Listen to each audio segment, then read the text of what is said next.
Hello everyone, thanks for joining me. So in today's video, I want to answer the question of should I go to fatigue in every workout? What are the benefits? What are the pros to go into fatigue? And is it something that I need to actually be able to build muscle? Before we get into that, if you're new here, my name is Lee. Welcome to the channel. If you're interested in anything to do with calisthenics or bodyweight fitness, make sure you hit that subscribe button. Make sure you hit that bell icon so you get a notification of whenever I upload. And if you enjoyed this video and you took value from it, please give it a thumbs up. It does help this channel to grow. And if you know anyone who may have asked this question before or it might benefit, please give it a share with them. And if you have a question that you found that this video did not answer, please comment down below, or if you want to create a discussion, please use that section down there. With that out of the way, let's get into the video.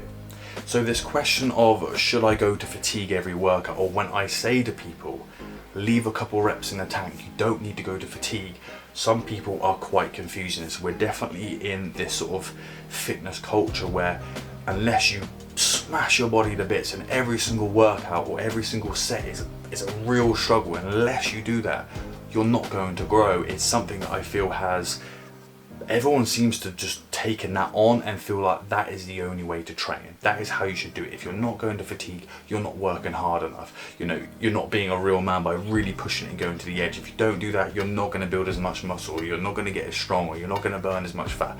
Whatever it is, this idea that you have to go to fatigue and burn yourself out and basically smash your body up to make any progress in the gym is wrong. It's one of those ones where, and I've watched this couple of podcasts on this idea, and I watched one with Joe Rogan, and there was this guy talking about this perfect workout. They had been training their whole entire lives, and even some of them, when they first found out about this kind of way of training, were kind of the idea, well, this can't be right. Surely you're not properly hitting it unless you're smashing yourself up. And the problem with it is, and this is for a lot of people who are, I wouldn't say work out because they have a passion for it, or they work out because they genuinely enjoy it. They have goals that are fitness oriented, that they want to do it. There are some people that just train because they want to feel a bit better, they want to look a bit healthier, or they feel they have to go to the gym because maybe their weight's got out of hand, they've put on weight since they've had kids or whatever like that, or they're feeling old and they want to feel they got more energy so they can keep up with the kids, or they're feeling old. Whatever the reasons are, these are people that I would say probably make up a good portion of the people that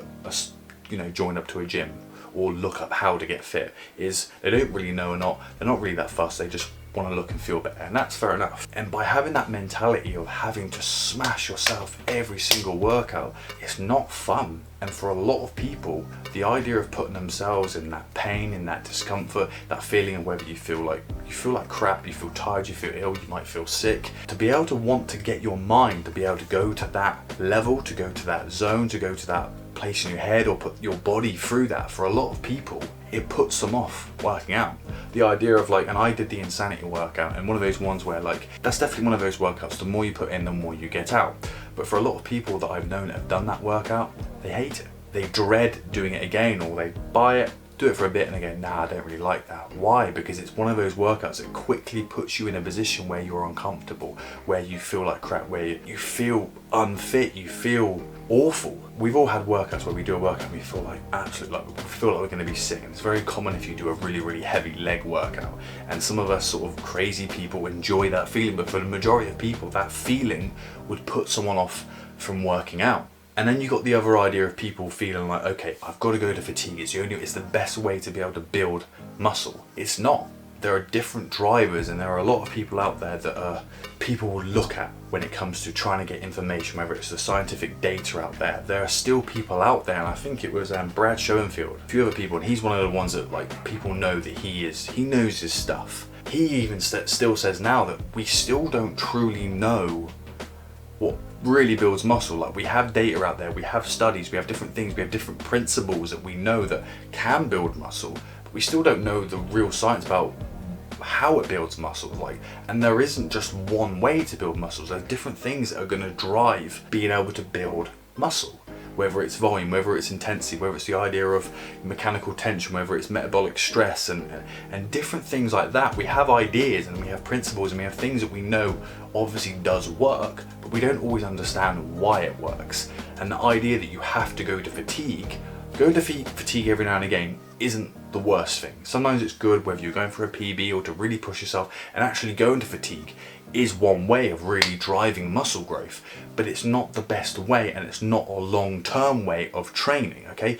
Every single time you go to fatigue, you are stressing your central nervous system, you're stressing out your body to a high degree. That's the point of it. You're meant to be putting a high degree of stress, a high degree of tension in the muscle. And that is what's going to elicit your body to say, okay, I need to grow stronger, I need to get more efficient, whatever it is that creates adaptation. That's great, and every now and again, fine, but to be able to do that every single workout, over multiple sets, over multiple muscle groups, different things all the time, it's going to hit you hard, and it's going to basically, you can't maintain this, okay? And this is why a lot of people burn out from the gym, or why a lot of people, it can lead to, injuries, or whatever it is. It's that constant idea that if you don't work out, you don't go hard, and some people even chase having DOMs, which I really don't understand. Like, some people that I know will say like, I don't think I had a good workout, I haven't had the DOMs, I haven't got those aches. They seem to think that that is an indicator of a good workout, and it's not. Actually, having DOMs is something you don't want to chase, because it will stop you from working out the next day. It could potentially stop you working out for several days, which isn't good. It stops you moving around in everyday life. Like, if you ever had DOMs in your legs where you can barely walk, it's a struggle to go and sit on the toilet and walk up and down the stairs. That's not athletic, that is not being fit. Why would you want to do that to yourself? Especially when that is not an indicator, that doesn't show that you've had a good workout, and it doesn't lead to more progress, to more muscle, to more gains. It doesn't. So why chase something that is actually going to impede your performance and being able to train again and more frequently? Is it good to go to fatigue? Should you go for it? No, I would say no. If you're going for testing yourself every now and again, maybe you have a goal of getting 10, 15, 20 pull-ups, maybe it's even a deadlift, whatever it is, and sometimes leading up to it you want to train with a little bit more intensity, go to fatigue and test yourself, then yeah, go for it. Every now and again, maybe every couple of weeks, or maybe once a month, every couple of months, fine, go to fatigue, really push it, really go for it. Yeah, fine. But every single workout, every single set, even the idea that when I talk to people who can't get that out of their mind, like, oh, it's not a proper workout unless I go to fatigue. And I always say to them, okay, let's say you're doing 3 sets. Go to fatigue on your last set, and that's it. Like, even that, every workout, especially if you're doing full body, it's going to build up, it's going to burn out your central nervous system, and going to fatigue is again, it's going to put stress. It could lead to, if you're going to fatigue all the time, could lead to a breakdown in form and different things like that can lead to other injuries, connective tissue issues. If you're constantly going to it and smashing your body up to bits, there's going to be other things that come along with it, as well as mentally, that drain, that motivation and energy and lack of performance that could come from it too. So my idea of it is whenever I train, and what I normally say to people when they're thinking about, okay, how should I train, how many reps, how many sets, is I always say leave a couple in a tank, especially if we're talking about compound exercises or any skill work. The one area where you could probably get around with it and maybe do it a little bit more frequently is if you're doing more of a bodybuilding approach and you're working on isolation. So if you want to go to fatigue and you're doing a couple sets of bicep curls or tricep extensions, or you're doing your calf training, okay,